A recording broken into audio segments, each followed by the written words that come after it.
오늘 낭독할 하나님의 말씀은 요한복음 5장 9절부터 18절까지 말씀입니다. 그 사람이 곧 온전하게 되어 자기 자리를 들고 걸어가니라. 바로 그날은 안식일이더라.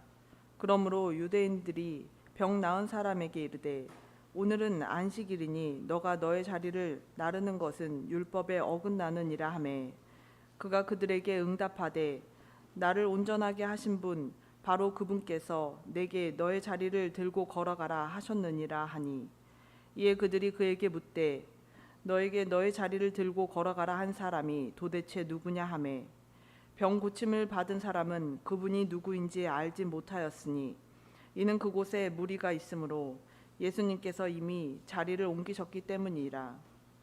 그 뒤에 예수님께서 성전에서 그를 만나 그에게 이르시되 보라 너가 온전하게 되었으니 더 심한 것이 너에게 생기지 않도록 다시는 죄를 짓지 말라 하시매 그 사람이 떠나가서 유대인들에게 자기를 온전하게 하신 분은 예수님이라고 말하니라.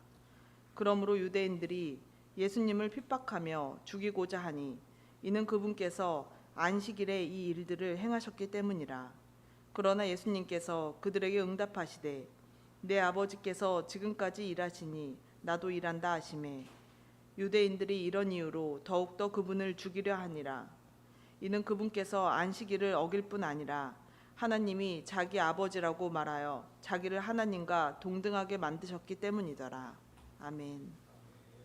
오늘 김윤석 목사님 나오셔서 율법주의와의 전쟁이라는 제목으로 말씀 전해주시겠습니다. 17세기, 18세기에 영국의 예수를 잘 믿는 청교도들은 주옥 같은 메시지들을 들으면서 그들은 종교개혁의 후손답게 정말 하나님을 잘 믿었습니다. 리차드 백스터, 존 오웬, 또 이렇게 기라성 같은 청교도들이 하나님의 말씀을 잘 가르쳤거든요. 그들은 개혁신앙을 배우고 칼빈과 루터의 종교개혁의 후예답게 정말로 하나님을 잘 믿었습니다. 그들은 주일 성수를 철석같이 지켰습니다. 종교개혁의 그 후손들이 또 미국에 가고 또 그들이 한국에 선교사로 왔고 한국교회는 정말로 놀라운 성장을 했습니다.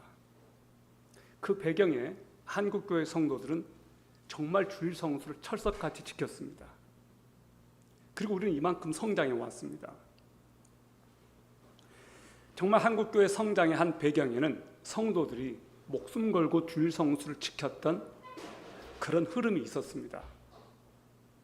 자, 그러나 언제부턴가 우리의 신앙을 병들게 하고 또 우리를 병직되게 하고 또 우리로 하여금 하나님을 향한 감격과 열정과 사랑이 쉽게 만들고 우리에게서 기쁨을 앗아가 버린 어떤 것들이 교회 안에 들어왔습니다.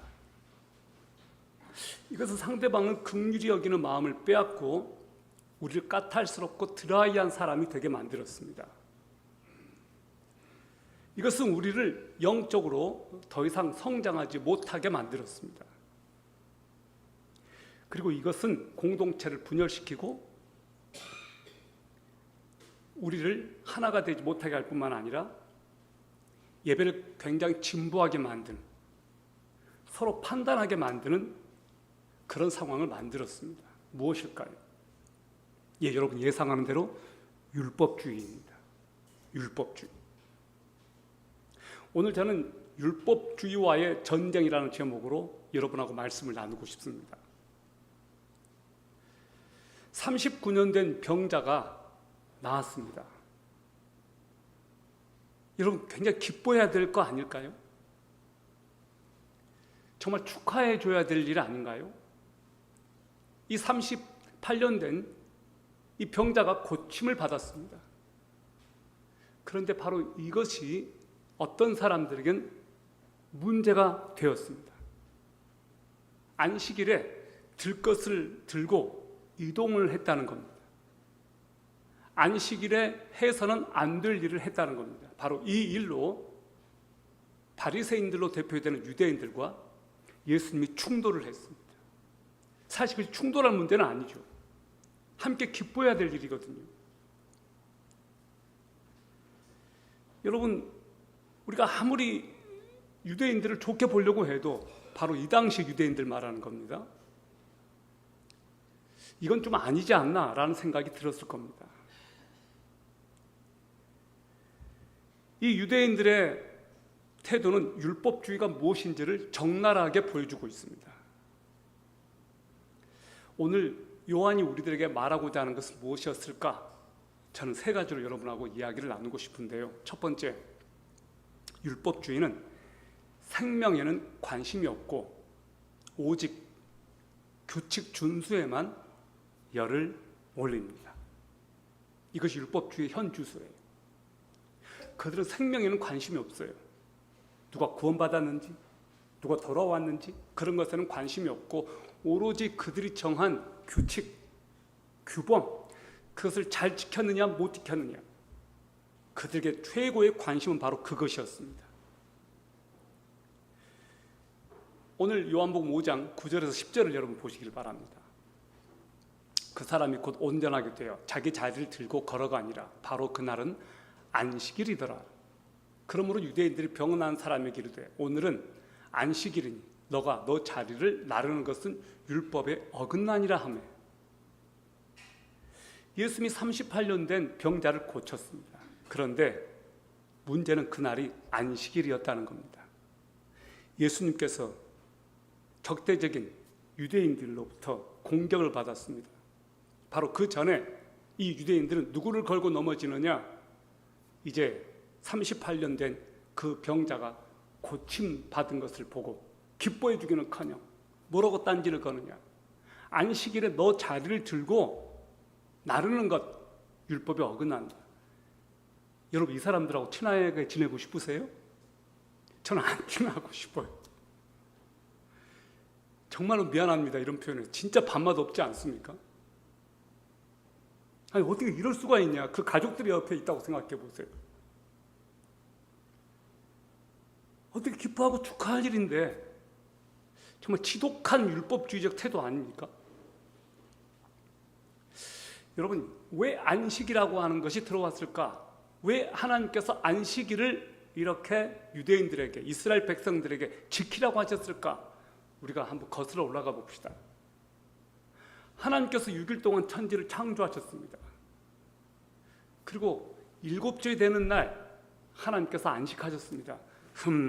좋군, so good, 보시기에 좋았더라라고 말씀하셨습니다. 그리고 하나님께서 7일째 되는 날 안식하셨습니다. 그러니까 안식일은 율법 이전에 이미 있었습니다.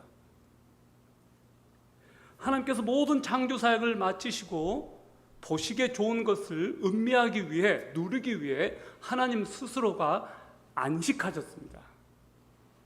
그러나 죄가 들어왔습니다. 창조 질서가 깨졌습니다. 죄가 들어오고 나면서 안식이 없어지고 인간은 그 순간부터 죄의 노예가 되기 시작했습니다. 하나님이 목적이었던 그 에덴 동산에 이제 더 이상 하나님의 목적이 아닌 거예요. 그들은 불안해졌고 피곤해졌습니다. 결국 어떤 일이 벌어집니까? 에덴 동산에서 쫓겨나는 일이 벌어집니다. 그때부터 인간에게는 평안이 없어졌습니다. 늘 불안하고 늘 쫓기고 늘 가슴이 뛰고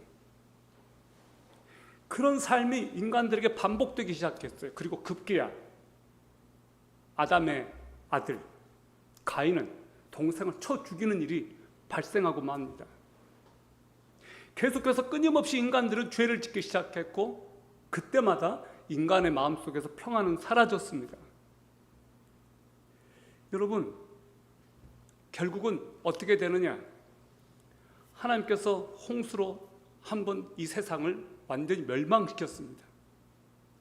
그럼에도 불구하고 죄는 없어지지 않았습니다.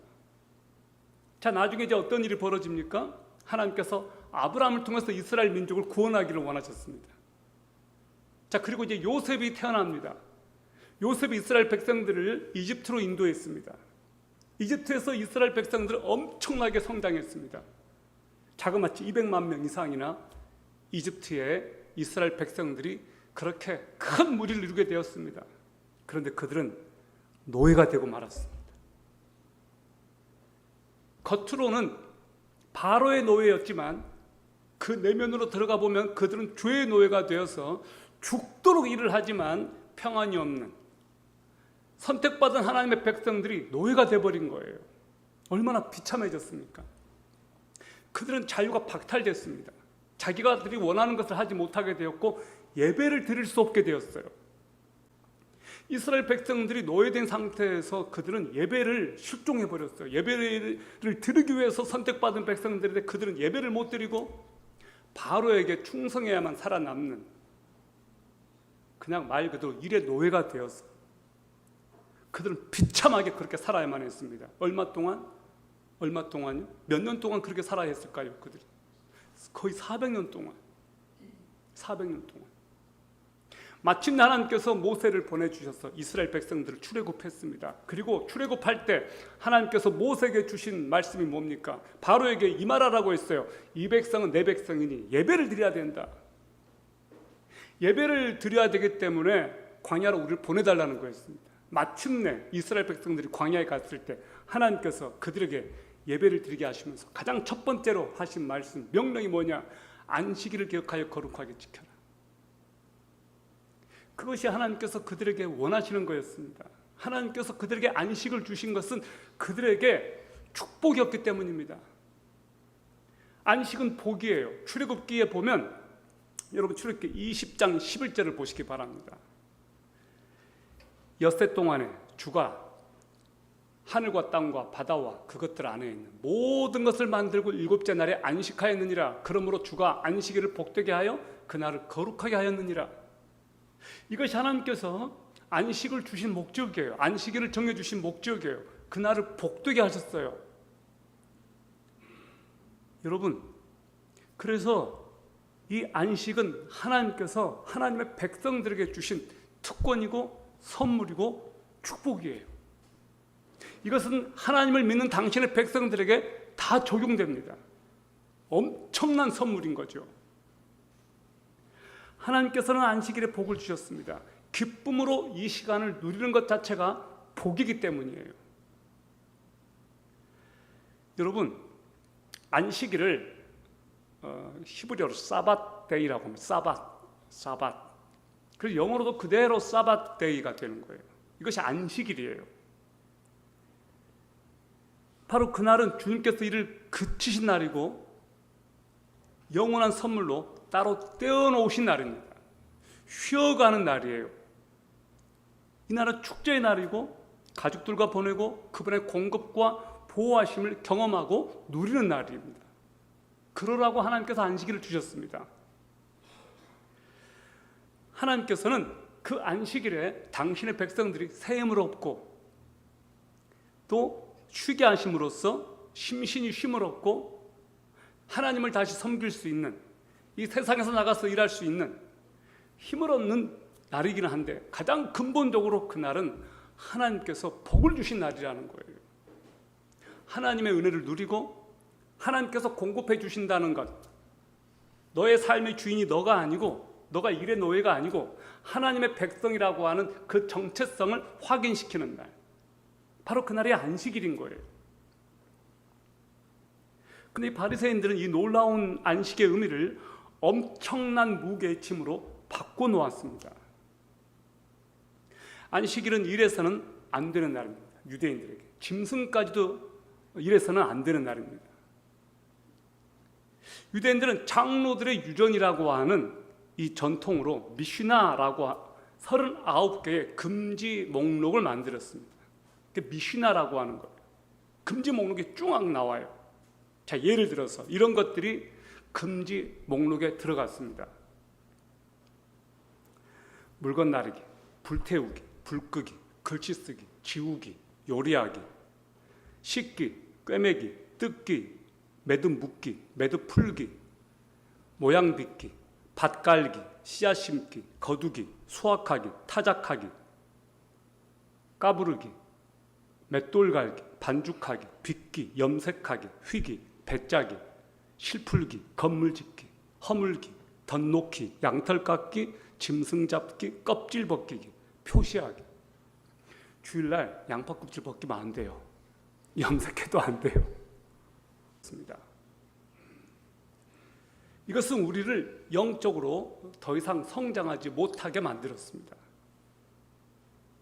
그리고 이것은 공동체를 분열시키고 우리를 하나가 되지 못하게 할 뿐만 아니라 예배를 굉장히 진부하게 만드는, 서로 판단하게 만드는 그런 상황을 만들었습니다. 무엇일까요? 예, 여러분 예상하는 대로 율법주의입니다. 율법주의. 오늘 저는 율법주의와의 전쟁이라는 제목으로 여러분하고 말씀을 나누고 싶습니다. 39년 된 병자가 나았습니다.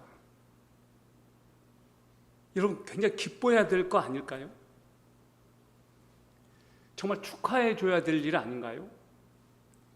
이 38년 된 이 병자가 고침을 받았습니다. 그런데 바로 이것이 어떤 사람들에겐 문제가 되었습니다. 안식일에 들것을 들고 이동을 했다는 겁니다. 안식일에 해서는 안 될 일을 했다는 겁니다. 바로 이 일로 바리새인들로 대표되는 유대인들과 예수님이 충돌을 했습니다. 사실 충돌할 문제는 아니죠. 함께 기뻐해야 될 일이거든요. 여러분, 우리가 아무리 유대인들을 좋게 보려고 해도 바로 이 당시 유대인들 말하는 겁니다. 이건 좀 아니지 않나 라는 생각이 들었을 겁니다. 이 유대인들의 태도는 율법주의가 무엇인지를 적나라하게 보여주고 있습니다. 오늘 요한이 우리들에게 말하고자 하는 것은 무엇이었을까? 저는 세 가지로 여러분하고 이야기를 나누고 싶은데요. 첫 번째, 율법주의는 생명에는 관심이 없고 오직 규칙 준수에만 열을 올립니다. 이것이 율법주의의 현 주소예요. 그들은 생명에는 관심이 없어요. 누가 구원받았는지, 누가 돌아왔는지 그런 것에는 관심이 없고 오로지 그들이 정한 규칙, 규범, 그것을 잘 지켰느냐 못 지켰느냐, 그들에게 최고의 관심은 바로 그것이었습니다. 오늘 요한복음 5장 9절에서 10절을 여러분 보시길 바랍니다. 그 사람이 곧 온전하게 되어 자기 자리를 들고 걸어가니라. 바로 그날은 안식일이더라.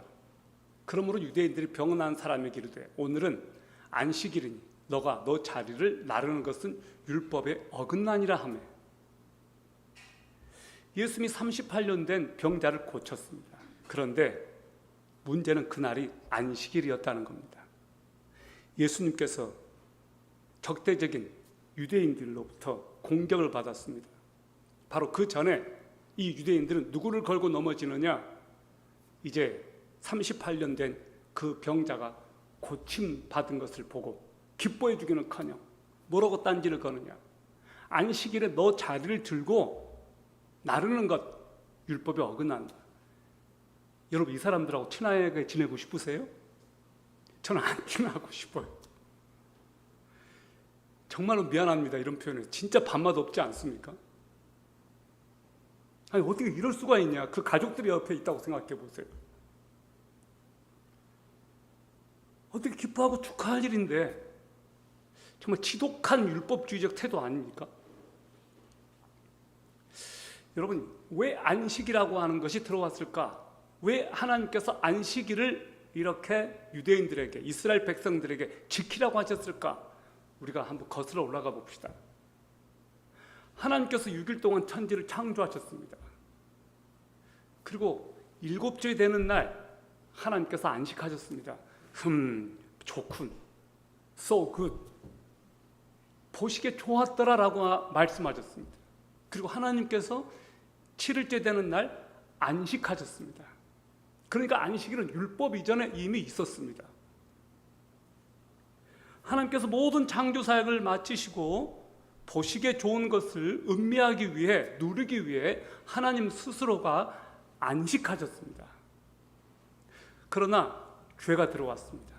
창조 질서가 깨졌습니다. 죄가 들어오고 나면서 안식이 없어지고 인간은 그 순간부터 죄의 노예가 되기 시작했습니다.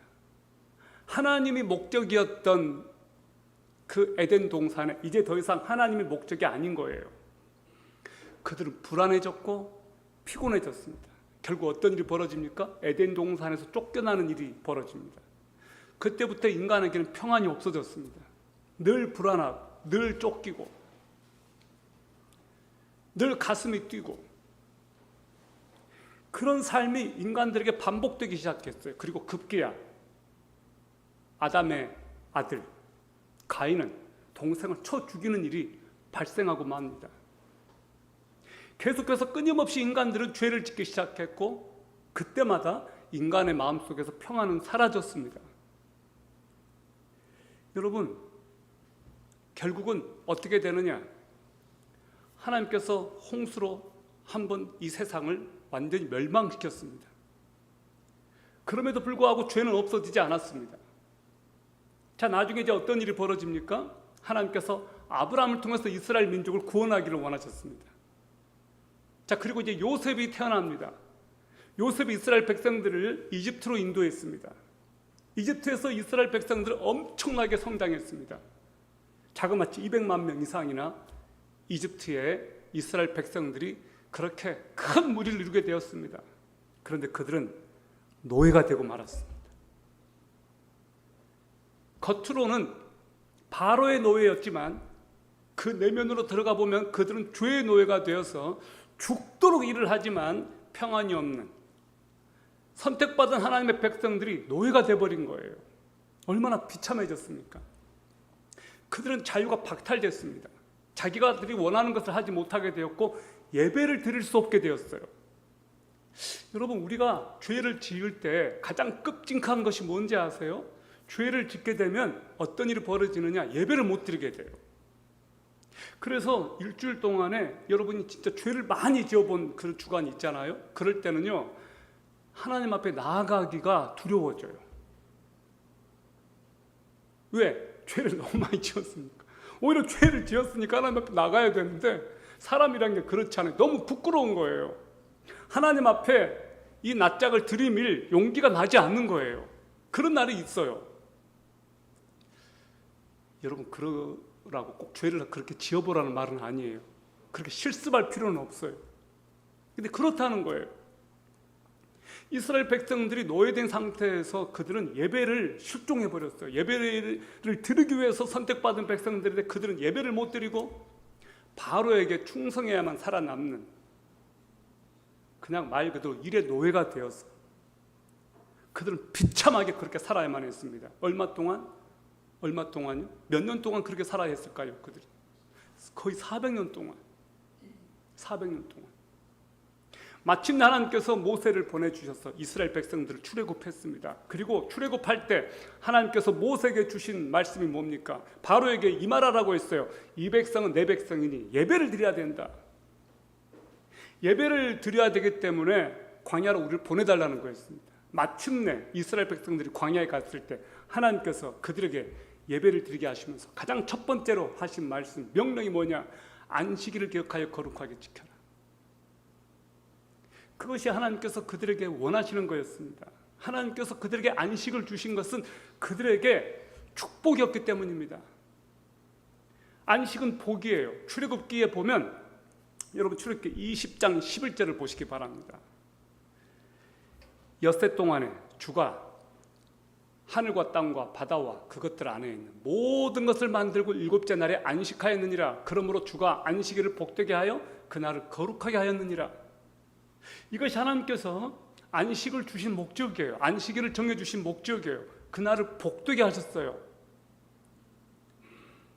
여러분, 그래서 이 안식은 하나님께서 하나님의 백성들에게 주신 특권이고 선물이고 축복이에요. 이것은 하나님을 믿는 당신의 백성들에게 다 적용됩니다. 엄청난 선물인 거죠. 하나님께서는 안식일에 복을 주셨습니다. 기쁨으로 이 시간을 누리는 것 자체가 복이기 때문이에요. 여러분, 안식일을 히브리어로 사밧데이라고 합니다. 사밧. 그래서 영어로도 그대로 사밧데이가 되는 거예요. 이것이 안식일이에요. 바로 그날은 주님께서 일을 그치신 날이고 영원한 선물로 따로 떼어놓으신 날입니다. 쉬어가는 날이에요. 이 날은 축제의 날이고 가족들과 보내고 그분의 공급과 보호하심을 경험하고 누리는 날입니다. 그러라고 하나님께서 안식일을 주셨습니다. 하나님께서는 그 안식일에 당신의 백성들이 새 힘을 얻고 또 쉬게 하심으로써 심신이 쉼을 얻고 하나님을 다시 섬길 수 있는, 이 세상에서 나가서 일할 수 있는 힘을 얻는 날이기는 한데 가장 근본적으로 그날은 하나님께서 복을 주신 날이라는 거예요. 하나님의 은혜를 누리고 하나님께서 공급해 주신다는 것, 너의 삶의 주인이 너가 아니고 너가 일의 노예가 아니고 하나님의 백성이라고 하는 그 정체성을 확인시키는 날, 바로 그날이 안식일인 거예요. 근데 이 바리새인들은 이 놀라운 안식의 의미를 엄청난 무게의 짐으로 바꿔놓았습니다.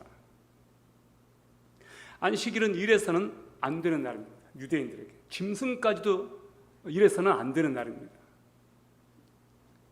유대인들은 장로들의 유전이라고 하는 이 전통으로 미슈나라고 39개의 금지 목록을 만들었습니다. 미슈나라고 하는 거예요. 금지 목록이 쭉 나와요. 자, 예를 들어서 이런 것들이 금지 목록에 들어갔습니다. 물건 나르기, 불태우기, 불 끄기, 글씨 쓰기, 지우기, 요리하기, 씻기, 꿰매기, 뜯기, 매듭 묶기, 매듭 풀기, 모양 빚기, 밭 깔기, 씨앗 심기, 거두기, 수확하기, 타작하기, 까부르기, 맷돌 갈기, 반죽하기, 빚기, 염색하기, 휘기, 배짜기, 실풀기, 건물 짓기, 허물기, 덧놓기, 양털 깎기, 짐승 잡기, 껍질 벗기기, 표시하기. 이런 안식일 규정을 그들이 가지고 있었습니다. 그런데 예수님께서 이 안식일 날 그들의 안식일 규정을 부정하는 행위를 하셨습니다. 그것이 뭡니까? 38년 된 병자를 고치신 겁니다. 예수님께서 왜 안식일 날, 그 다음날 해도 될 텐데 왜 38년 된 중풍병자를 하필이면 안식일 날 고치셔서 유대인들하고 이렇게 부딪히었을까요? 그 다음날 하면 되지 않았을까요? 예수님은 의도적으로 그렇게 하셨습니다. 안식일 날 그렇게 하셨습니다. 왜? 그날은 생명을 주는 날이기 때문에. 유대인들은 그날은 일을 하면 안 되는 날인데 예수님은 그날 생명을 살리는 일을 하시는 날이 바로 안식일이었습니다. 마가복음 2장 7절을 보세요. 안식일은 사람을 위해 만들어졌으며 사람이 안식일을 위해 만들어지지 아니하였나니 라고 기록되어 있습니다. 안식일을 지키는 것 사람이 하는 건데 그것은 사람을 위해서 주는 날이지 안식일이 사람을 위해서 존재하는 거지 사람이 안식일을 위해서 존재하는 것이 아니라는 겁니다. 이 세상에서 가장 불쌍한 사람이 어떤 사람인지 아십니까? 죽도록 일만 하다가 죽어버린 사람들이에요. 죽도록 일만 하다가. 여러분, 죽도록 일만 하지 마세요. 그거 불쌍한 거예요. 가장 비참한 사람들이 사는 게 바로 그거예요. 좀 안식 좀 하세요. 예수님께서 우리들에게 너희들 비참하게 일만 하는 존재가 아니야. 너희들 일의 노예가 아니야. 라고 우리들에게 주신 게 안식 아닙니까? 그래서 안식은 축복이고 선물이라는 거예요. 안식은 일에서 우리를 따로 떼어놓는 거예요. 우리를 따로 분리시키는 겁니다. 하루도 쉬지 않고 일하는 사람이 보여주는 게 뭐냐? 내 삶의 주인은 돈입니다라는 걸 보여주는 거예요. 그건 굉장히 비참하게 사는 거예요. 유대인들은 안식일 규례를 어겼다는 빌미로 예수님을 박해합니다. 안식일인데 자리를 들고 이동하는 것이 옳지 않다. 왜? 그들이 정한 법규 때문에. 하나님께서 그거 정한 것 아닙니다. 하나님께서 일요일날 들고 이동하면 안 돼. 정한 거 아니거든요. 그들이 정한 거예요. 그들이 정한 법규예요. 그들은 예수님이 메시아이심을 거부하고 반감을 가진 사람들인데 38년 동안이나 병 때문에 고통 가운데 있었던 사람이 고침받은 것에는 1도 관심이 없었습니다. 무섭지 않습니까? 이쯤 되면? 여러분, 사람은 관심이 무엇이냐에 따라 초점이 달라집니다. 내가 어떤 것에 관심이 있느냐에 따라 보이는 것이 달라집니다. 이 유대인들은요, 예수님이 그 38년 된 중풍병자에게 다가가자 어떻게 하나 보자 이렇게 지켜본 거예요. 예수님이 저 중풍병자를 살렸으면 좋겠다라는 의도로 보지 않았어요. 어떻게 하나 보자. 어떻게 하나 보자. 그래서 그 결과에 따라 예수님을 공격할 빌미를 잡으려고. 우리가 누군가를 볼 때 저 사람 어떻게 하나 보자. 잘하나 잘못하나 보자. 그런 관점으로 사람을 보는 것과 진심으로 누군가를 섬기고 사랑하고 축복하고 잘 되기를 바라는 것과 완전히 극과 극은 아닙니까?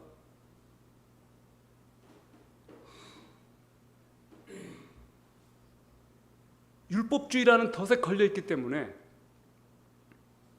율법의 정신은 안식일의 생명을 유지하는 데 필요하지 않은 일상적인 노동을 반대하는 것이지 병자를 고치려는 노력을 반대하는 것이 아닙니다.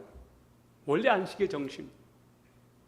그런데 율법주의는 복음과 기독교의 진정한 본질을 왜곡해버렸습니다. 하나님께서 왜 안식을 주셨는지, 하나님 안에서 안식을 하고 쉬는 것이 더 중요한 것이지 아무 일도 하지 말라, 그것이 핵심은 아니거든요. 무노동, 무활동, 그것이 안식의 목적이 아니에요. 많은 사람이 기독교의 본질이 올바른 규칙, 성경 외적인 규칙을 따르는 것으로 생각하기 때문에 부담스러워해요. 어떤 사람은 예수님을 믿으십시오라고 말하면 대뜸 이렇게 말합니다. 일요일날 교회 못 가는데요. 그러니까 예수를 믿는 것이 어떤 사람들에게는 결격사유가 되는데 교회 가야 되니까 그것이 부담스럽다는 거예요. 아니, 예수님을 믿지 않겠습니까? 라고 했는데 교회 못 가는데요. 그 무슨 의도예요? 일요일날 교회 가야 된다고 생각하는 거예요. 예수를 믿으면 교회 가는 거, 내 자유가 박탈당하는 거. MZ세대들한테 일요일날은 정말로 자기 마음에 들어가는 친구들하고 놀러 가는 날이에요. 그들에게는 월, 화, 수, 목, 금 있어요. 금. 토요일, 일요일 자신들을 위한 시간이에요. 그 시간에 교회를 나온다는 것, 그들에게는 엄청난 도전이죠. 우리는 물을 마시지 그릇을 마시지 않습니다. 그런데 유대인들은 물보다 그릇이 더 중요해가지고 그릇이 얼마나 깨끗하냐 아니냐, 그것이 더 중요한 사람들이에요. 자, 율법주의 특징을 보죠. 율법주의는 나르시시즘에 빠져가지고 다른 사람을 정죄해요. 율법주의는 행위 자체로 사람을 판단해요. 그러니까 무서운 거예요. 자, 두 번째, 이 율법주의는 어디까지 나가느냐? 하나님의 아들 예수 그리스도마저 저항합니다. 5장 11절부터 13절을 보시겠습니까? 그가 그들에게 응답하되 나를 온전하게 하신 분, 바로 그분께서 내게 내 자리를 들고 걸어가라 하셨느니라 하니, 이에 그들이 그에게 묻되 너에게 너 자리를 들고 걸어가라 한 사람이 도대체 누구냐 하며, 병 고침을 받은 사람은 그분이 누구인지 알지 못하였으니 이는 그곳에 무리가 있으므로 예수님께서 이미 자리를 옮기셨기 때문이라. 그 병난 사람은 나를 낫게 하신 분이 너 자리를 들고 걸어가라고 했습니다. 유대인들이 물어요. 너에게 자리를 들고 걸어가라 한 사람이 도대체 누구냐? 병고침을 받은 사람은 그분이 누구인지를 몰랐습니다. 왜? 예수님이 그 자리에 없었거든요. 두리번 걸으니까 없는 거예요. 우리가 큰 일을 하면 사람들이 나를 알아봐 주기를 원해요. 우리에게는 인정받고자 하는 욕구가 있어요. 그렇지 않다고 말을 하지만 우리들에게는 나를 알아달라는 그런 게 다 있습니다. 근데 예수님은 사람들이 인정해주고 사람들의 주목을 받고자 하는 마음이 1도 없으셨어요. 그분 하나님이시거든요. 뭐가 아쉽겠어요. 우리가 아닌 거예요. 예수님은 기적을 행해놓고도 자리를 피하셨습니다. 사람들이 인정받는 거 1도 관심이 없었습니다. 우리가 믿음이 깊어지면요, 믿음이 커지면요, 어떤 일이 벌어지느냐, 사람들이 나를 알아주건 알아주지 않고 별로 관심이 없습니다. 진짜로 그래요. 진짜로. 이제 5장 14절을 보세요. 그 뒤에 예수님께서 성전에서 그를 만나 그에게 이르시되 보라, 너가 온전하게 되었으니 더 심한 것이 너에게 생기지 않도록 다시는 죄를 짓지 말라. 예수님께서 왜 이 말씀하셨을까? 예수님이 그 병자에게 다시는 죄 짓지 말라고 했습니다. 더 큰 것이 생기지 않도록. 우리는 죄와 이 병의 관계에 대해서 한번 생각을 해보겠는데요. 이 세상에 죄가 들어오고 병이 들어온 근본적인 원인은 무엇입니까? 인류의 조상 아담과 하와가 하나님께 죄를 지었기 때문입니다. 그때부터 죄가 들어온 그 순간부터 병도 같이 들어왔어요. 죽음이 물론 같이 들어왔습니다. 예수님은 가늠하다 잡혀온 여자에게도 뭐라고 말씀하시느냐? 다시는 가서 죄를 짓지 말라고 말씀하셨어요. 진짜로 병이 죄로부터 오는 것일 수도 있고 아닐 수도 있지만 예수님께서는 더 큰 것이 생기지 않도록 죄 짓지 말라고 말씀하세요. 우리가 용서를 받았습니다. 하나님의 은혜를 받았으면 우리가 가장 결단하고 결심하고 우리가 미워야 되는 것이 뭐냐? 죄 짓지 않는 거예요. 어떤 사람은 예수를 믿었으니까 내가 앞으로 지을 죄까지도 다 용서받았다고 믿고 마음껏 죄 짓는 사람이 있습니다. 그건 잘못된 거예요. 그건 잘못된 거예요. 내가 앞으로 무슨 죄를 짓던 다 용서받는다. 아닙니다. 절대 아닙니다. 5장 15, 16절을 보세요. 그 사람이 떠나가서 유대인들에게 자기를 온전하게 하신 분은 예수님이라고 말하니라. 그러므로 유대인들이 예수님을 핍박하며 죽이고자 하니 이는 그분께서 안식일에 이 일들을 행하셨기 때문이라. 자, 여러분, 유대인들이 예수님을 죽이려고 했습니다. 그 이유, 첫 번째 이유, 안식일을 범했다는 것 때문에. 예수님께서 일요일날 사람을 고쳐줬다는 거예요. 일을 했다는 거예요. 그러나 유대인들은 예수님을 이해하지 못했습니다. 자신들이 세운 규정으로 하나님의 아들마저도 지금 죽이려고 했거든요. 강력하게 저항하고 있는 거예요. 여러분, 하나님은 어떤 분이십니까? 오늘 제가 여러분하고 나눌 마지막 세 번째 핵심, 하나님은 우리를 위해 지금도 일하시는 분이시다. 자, 5장 17, 18절을 보시기 바랍니다. 예수님께서 그들에게 응답하시되 내 아버지께서 지금까지 일하신 나도 일한다 하시며 유대인들이 이런 이유로 더욱더 그분을 죽이고자 하니라. 이는 그분께서 안식일을 어길 뿐 아니라 하나님이 자기 아버지라고 말하여 자기를 하나님과 동등하게 만드셨기 때문이더라. 유대인들이 왜 예수님을 들고 죽이려고 합니까? 안식일을 범했습니다. 두 번째 이유는 뭐냐면 자신과 하나님을 동등되게 지금 여기고 있었거든요. 내 아버지라고 말했어요. 내 아버지. 유대인들은 인간은 절대로 하나님과 동등된 존재가 될 수 없었습니다. 어느 누구도 자신은 하나님이라고 말할 수 없었고 오직 그렇게 말할 수 있는 분은 메시아밖에 없는데 유대인들은 예수를 메시아로 지금 인정하지 않고 있습니다. 여러분,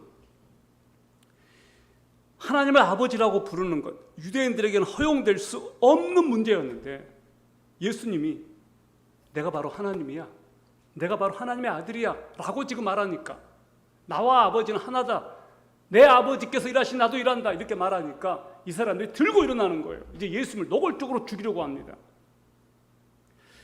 여러분, 기독교의 생명은 예수 그리스도께서 하나님의 아들이 되신다는 진리입니다.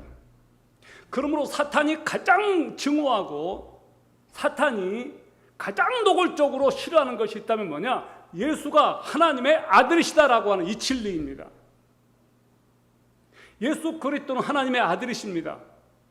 바로 이 말을 유대인들에게 하면 안 되는 거예요. 맞아 죽는 거니까.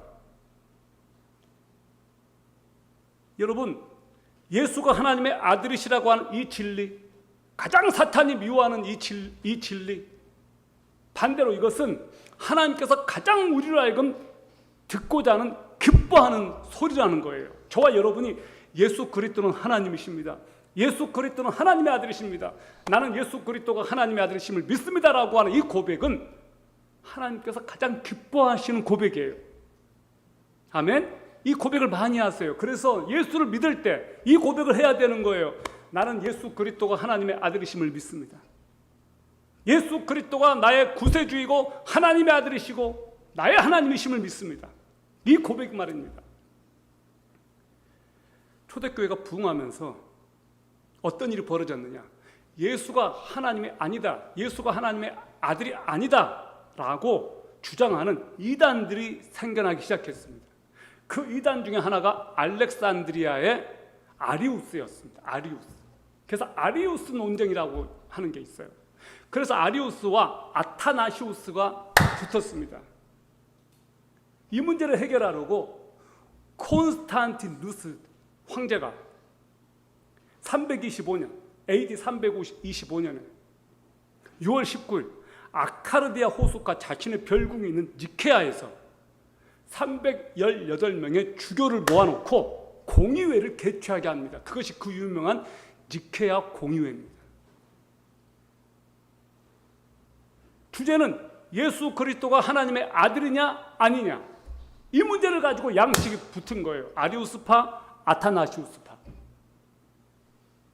이 아리우스가 무슨 주장을 했냐면 하나님은 나 외에 다른 신은 없다고 했다.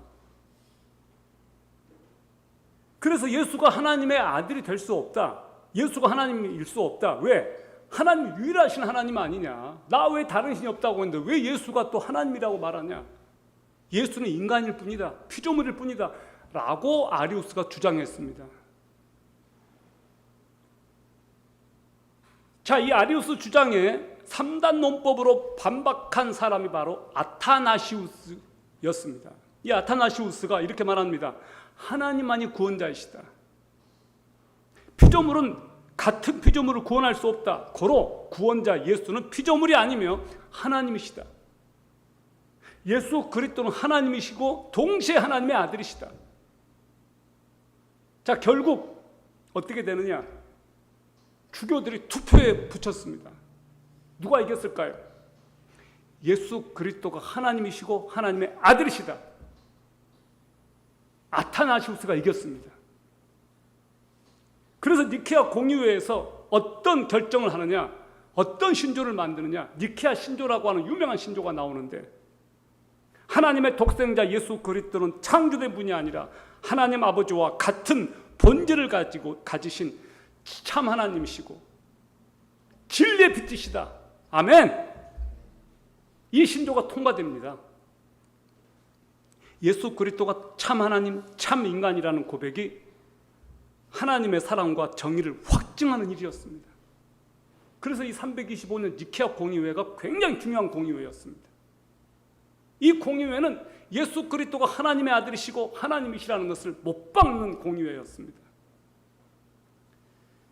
여러분, 저는 오늘 여러분이 이 진리를 붙잡기를 바랍니다.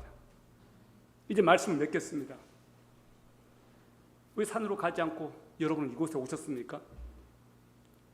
왜 여러분 들로 가지 않고 이 좋은 날 교회에 오셨습니까? 우리는 주님과 함께 안식을 누리기 위해서 이곳에 왔습니다. 안식일이어서가 아니라 이 날이 주님이 주인 되시는 주일이고, 우리는 하나님을 예배하는 자로서 우리의 정체성이 하나님의 자녀이고 하나님의 백성이기 때문에 우리는 하나님을 예배하는 그 기쁨을 누리기 위해서 이 자리에 왔습니다. 현대인들은 안식을 잃어버렸습니다. 24시간 영업을 합니다. 어젠가 신문을 잠깐 보았습니다. 한국의 편의점이 전 세계 5만 2천 개를 넘어섰는데 맥도날드보다 더 많다는 겁니다. 전 세계에 있는 맥도날드보다 한국에 있는 편의점이 더 많다는 거예요. 전 세계 맥도날드 다 합해서 3만 5천여 개인데 한국의 편의점 5만 2천 개. 와, 그 편의점마다 전부 다 24시간 영업을 합니다. 그것이 한국입니다. 위대한 코리아예요. 그 사람 쉬지 못합니다. 돈은 벌지 모르겠지만 그 주인들 거기에 매달려서 쉬지를 못합니다.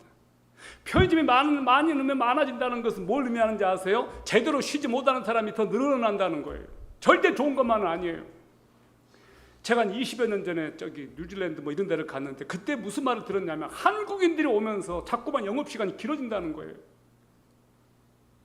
호주에서도 그 말 들었어요. 코리안들이 오면은 자꾸만 영업시간이 늘어난다는 거예요. 유럽을 갔었거든요. 스페인에. 거기서도 그러더라고요. 그 사람들은 5시면 6시면 문 닫는데 코리안 가게는 안 닫아요. 동남아가 지금 그렇습니다. 쉬지 못하는 사람들, 현대인들은 안식을 뺏겨버렸어요. 주님 안식 후 첫날 일하셨습니다.